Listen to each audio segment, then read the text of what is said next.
I might be late, but I will do it. So, okay. I am reading Enable Flash. Is it? Oh, here we go. Right, here it is. Together we are going to read The Nightmare Academy by Dean Lorry. Okay. Open the portals to the BT Mayhem. It's a brilliant book. Okay, and remember, they hide truth everywhere. The Nightmare Division, Chapter 1, Monster in Model 3. Here we go. Sorry about my reading, guys. Sometimes I can't get a word, so if I really can't get it, I'll just go over it. You guys can see it because I'm going to hold this camera. Okay. On most days, Charlie Benjamin was pretty sure he was the loneliest kid on planet Earth. He went to school by himself in his home on a quiet street inside a gated community. The ones, the betterly, you often take 2 steps backwards to take 1 step forwards, which brings us to the 3s, the simple, solid, dependable 3s. The Model 3s was Charlie Benjamin's prison. At 13, he was short for his age, with unruly sandy-coloured hair, dark brown eyes, and a spray of freckles across his nose and cheeks. His elbows and knees were remarkably unscraped, and he had the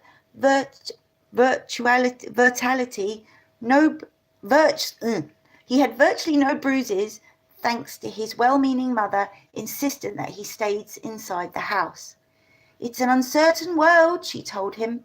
I can protect you in here, but once you step outside, this is what always followed by the grave shake of the head, as if the horrors of life outside Model 3 were too painful to contemplate.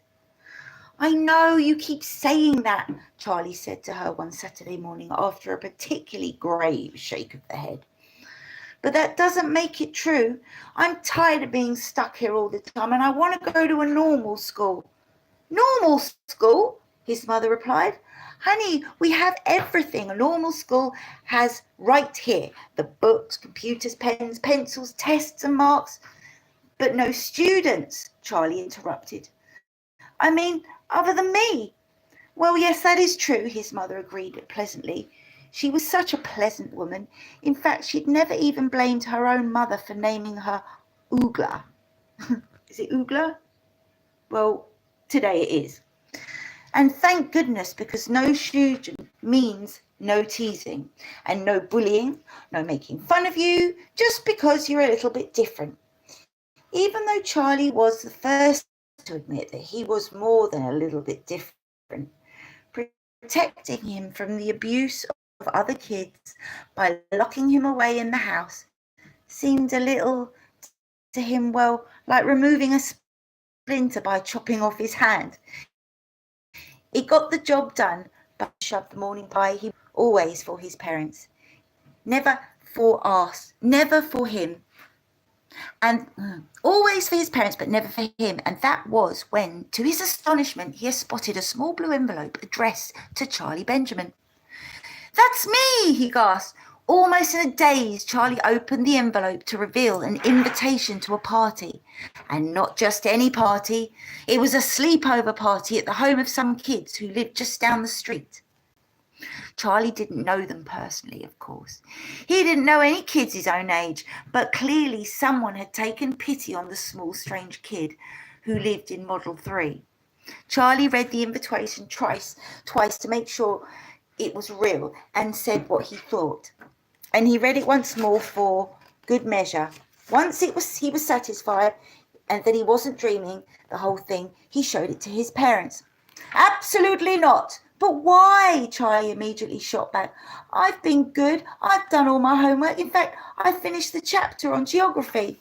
Honey, what your father means is, his mother said, is that we certainly wish you could go. But what if you have one of your nightmares?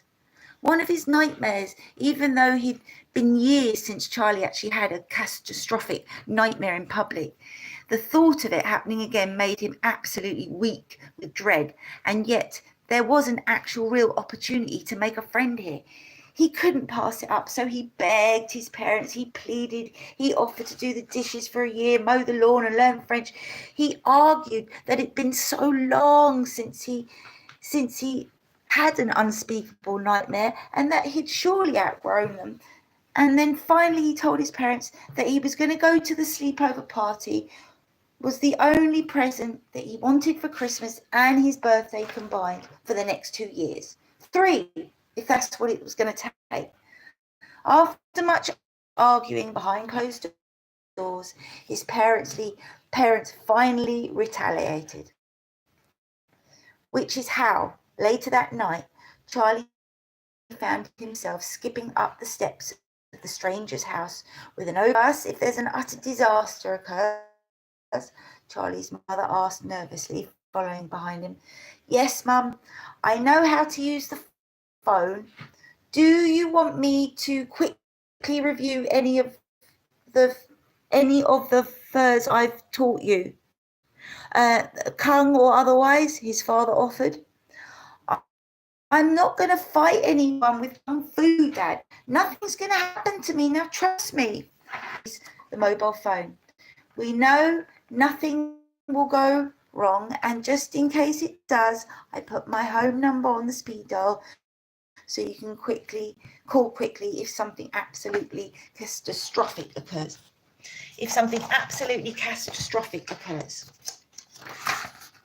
Thanks, Dad, Charlie said resigningly, taking the phone from him. And if you look in your backpack, his mother added, you'll find earplugs in a little bag. You can use them if the other children tease you and call you horrible names. Okay, Mum, Charlie said, wishing desperately that they would just leave, but they just stood there. Well, Mr. Benjamin said finally, I guess we'd better go. Well, we love you, son, and we trust you, and we feel certain in our hearts and our souls that nothing cataclysmic or disastrous will happen this evening. It won't, Charlie said. Everything's going to be fine, I promise. And everything was fine for a while. Charlie played computer games, ate pizza, and watched PG-13 horror movies. Incredibly, he found himself on the verge of making a friend.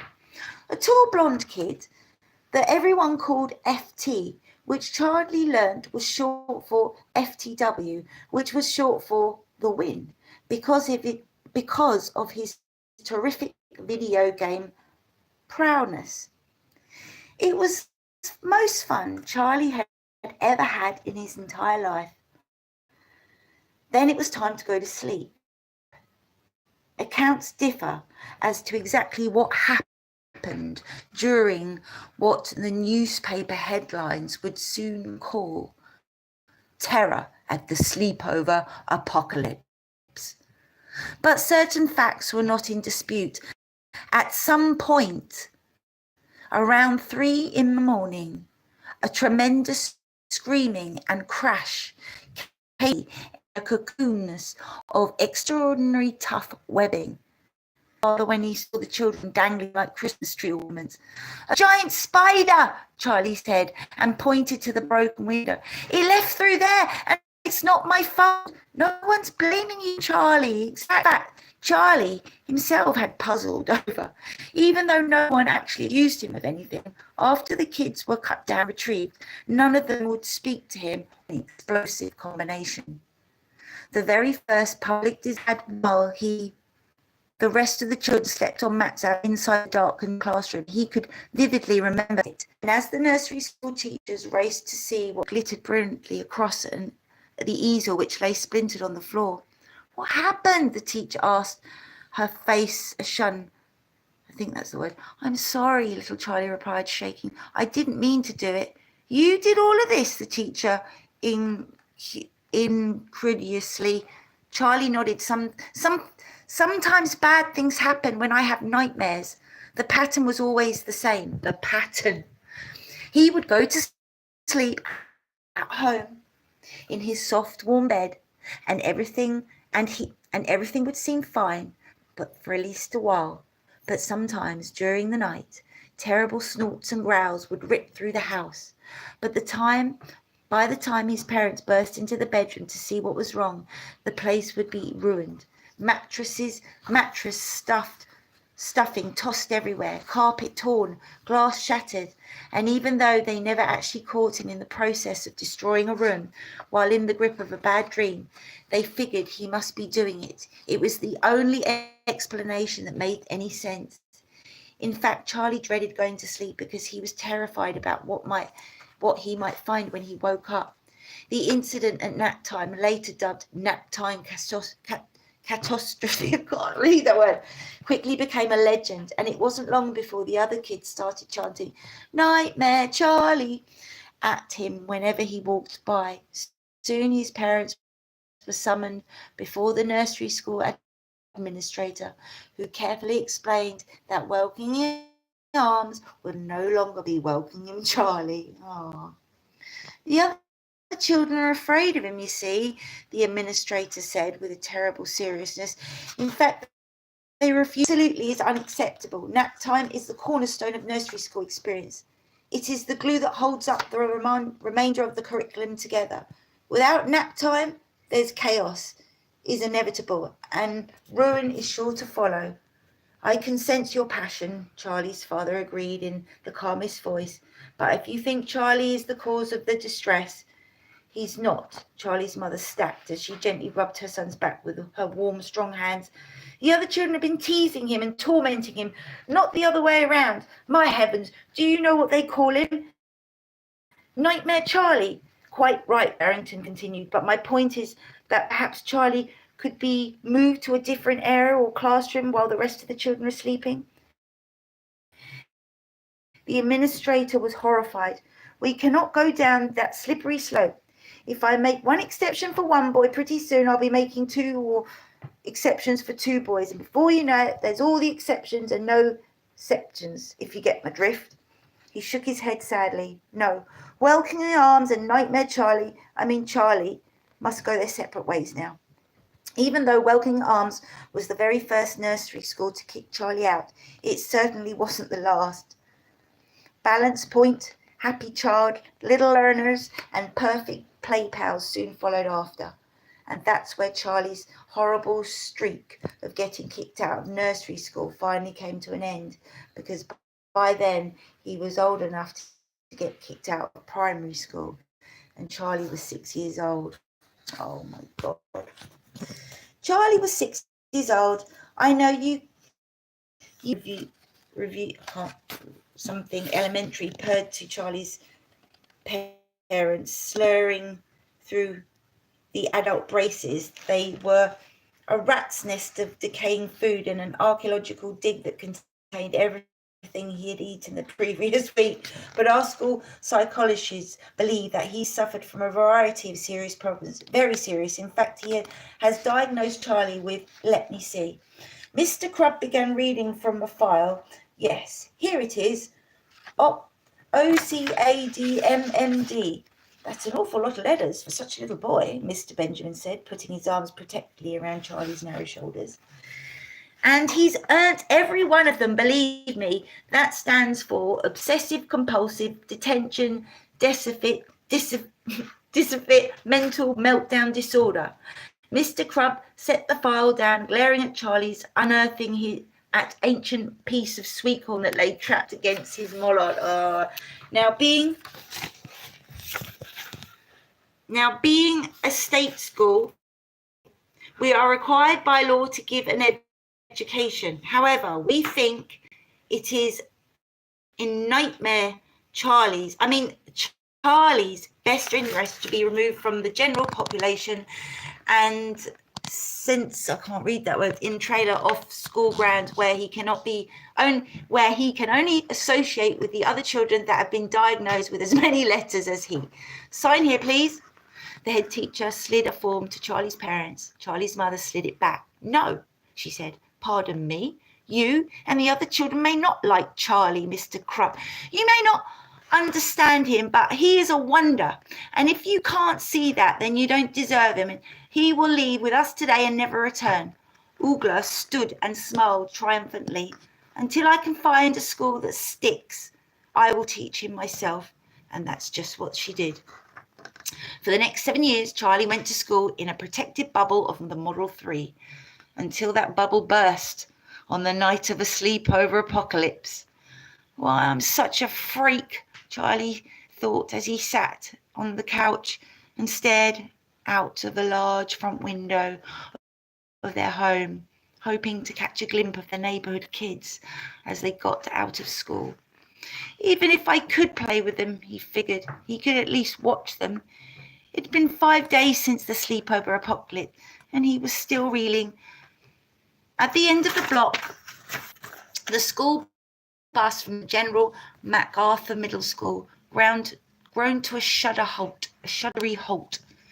It's the door, a cordon something open, and the students poured out, chomping gum and hauling bulging backpacks and laughing and playfully shoving one another. Charlie quickly spotted FT, who removed a frisbee from his book bag and whipped it towards one of the kids. Charlie waved to him. FT saw him in the window and shot him with an icy glare that turned back to the other kids, ignoring Charlie completely. "Oh, do you think he'll ever stop blaming me?" Charlie asked his mother. "About hanging from the ceiling in cocoons, I mean." He knew the answer was no, but to his amazement, his mother simply shrugged, barely looking up from the afternoon soaps on the TV. She had changed so much in the last day or so that he hardly recognised her. She seemed to be completely uninterested in him, which just wasn't like her at all. Charlie hoped that she had simply was just coming down with the flu, because he couldn't bear the thought that his recent disaster might have caused her to finally, after believing him all the years, just to give up. "I want to go to school next year, normal school," Charlie said to his parents during the dinner that night. "Charlie, we've gone over and over this," Barrington replied. Do I have to remind you about the sleepover apocalypse?" "But that wasn't my fault," Charlie shouted. "Everyone keeps blaming me, and I told you I didn't do it. I didn't do anything to those kids. It was a giant spider. I actually saw it this time." "Charlie, please," Mr. Benjamin said, massaging his temples. "This conversation is over." "But it's not over. I can't have any of my nightmares at school because it's during the day. So why shouldn't I be able to go just like everyone else?" "Because they'll hurt you," Mr. Benjamin shot back instantly. He looked as though he regretted it. "You may have not got one of your nightmares, but it won't matter. They've already labelled you, Charlie. You're different, and they'll torture you for it. They always do. Now please go and get ready for bed, son." "But I don't want to. And Barrington's voice was a stone door slamming shut. Charlie got up from the table and stormed out. Mr. Benjamin sighed heavily and turned to his silent wife. "The older he gets, the harder it is to keep him here. I know we do it for his own protection, but much as it pains me to say it, someday soon we're going to have to let him face the world on his own." Oogla turned away without saying a word. "Are you all right, my dear? You're not coming down with something, are you?" She shook her head, and Mr. Benjamin took her hand gently in his. "I know.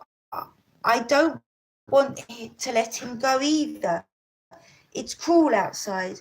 The Model 3 and the boy like Charlie is wonderful, unusual boy. Well," in the glow, in the dark stars glued on the ceiling above Charlie's bed had grown faint, and the walls of his room were covered in soft foam.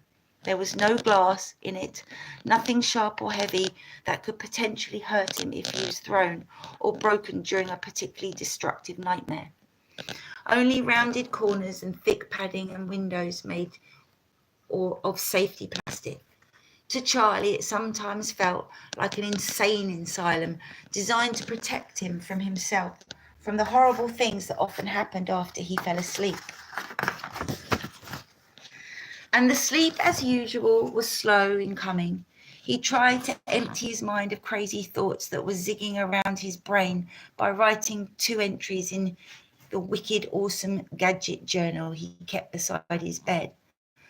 The first one, Gadget 47, was an idea for a wicked awesome laser watch that emitted beams of light powerful enough to temporarily blind bad guys, giving you time to get away.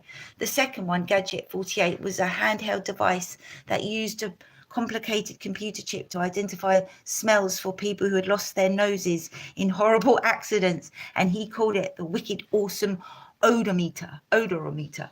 He had no idea how he could actually build any of these objects he dreamed up, but that wasn't really the point. The important thing for now was the idea. A squirrel nibbled at a nut on his windowsill.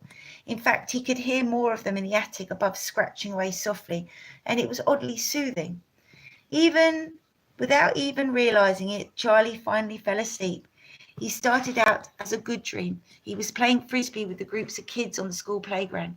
In fact, they were the same ones on the sleepover apocalypse, but they didn't seem frightened of him now. FT threw the frisbee to Charlie, but an unexpected gust of wind caught it and took it far down the field. Charlie sprinted across the freshly mown grass with a blinding speed. He leaped over a soccer goal, spinning in midair, and managed to snag that frisbee in a particular fashion. "That's the best catch I've ever seen," FT said. "Well, it just comes naturally to me, I guess," Charlie replied, trying his best to appear casual. "Would you like to have a Slurpee with us?" another kid asked, pointing to a Slurpee machine that stood gleaming at the edge of the field. "Nothing tastes better on a hot day than a cold Slurpee with your friends." "Sounds great," Charlie said, and followed the kids over. The Slurpee machine glowed with an inner brilliance. FT turned the handle and poured the icy red drink into the Styrofoam cup. "This one's for me," he said. "Now your turn. Do you want red or blue?" Charlie said, "Same as you." FT placed a fresh cup under the trap and turned the handle, but nothing came out. "That's strange," he said. "Maybe something stuck there." He put his finger deep inside and searched for a blockage. "Find anything?" Charlie asked. "Not yet," FT said. "Hold on, wait a minute. My finger's stuck." He tried to pull it out, but it wouldn't budge. He struggled. The cold wind whipped everyone but Charlie and the trap boy. "That's weird," Charlie thought. Suddenly, the trap on the Slurpee machine turned on and the red machine hummed back to life. Charlie tried to turn the hand. Charlie shouted, but there didn't seem to be anything he could do. The boy's face bloated, grotesquely expanding like a balloon animal, and his skin turned from deep red to dark shade of purple, the colour of the rotten plum. And the wind that whipped down from the sky was freezing now, and Charlie could see his breath on it. Somehow it had become a nightmare time. He looked upwards and saw the stars, but they looked too perfect. He had 5 distinct points that were glowing faintly, and suddenly Charlie realised that they were the stars on the ceiling of his bedroom. And when he looked down, he was shocked to discover that he was now back in his bedroom along with the thing, an FT that had become. It looked something like a scorpion, slick purple, black skin, sketchy tightly over a bloated body full of busting juices, sharp claws and clattered at the end of a long, unnatural thin arms, a skeletal tail with 30-centimetre long sting or waved dangerously above it, and his head and tongue that flickered snake-like in and out of his. He tried to shout and scream and ask for help. "Do anything!" But his mouth had gone dry as chalk, and the beating of his heart and ears like mortar fire. "I'll never go to sleep again," he said, and he slid out of the bed carefully, felt his way across the dark room towards the thin, comforting line of light underneath the door that led to the hallway. His hand touched something. The creature from the nightmare stood there. "No!" Charlie gasped, towering over him. It raised his long curved stinger, prepared to strike. A thick, poisonous-looking fluid oozed from the tip, and Charlie's knees went watery and he dropped to the ground. "Don't!" he said. The monster's tail whistled furiously down towards, I think that's the one, and with the force of a sledgehammer. At exactly the same moment, the window beside Charlie exploded inwards as a tall man crashed through. He made a movement with his arm so fast that it looked almost as if time skipped forward a beat. A blinding flash of blue light snapped in front of Charlie like a lightning bolt that snaked around the creature's stinger, causing it to arc off course just enough to spike harmlessly into the floorboard, spraying Charlie with splinters of wood. The stranger landed with a thud, grabbed Charlie by the front of his shirt and yanked him to his feet, away from the monster. To Charlie, he looked just like a cowboy. Dusty blue jeans covered the top of his oiled leather boots. A worn cowboy hat rested on the wide brow, and in his right hand he held a lasso that glowed with an electric blue fire. Charlie suddenly realized that it was actually the lasso that wrapped around the creature's stinger. "Howdy, kid," the cowboy said with a crooked grin. "Nice to meet you finally. Looks like I showed up just in time." Chapter 2 tomorrow, guys. Love you loads.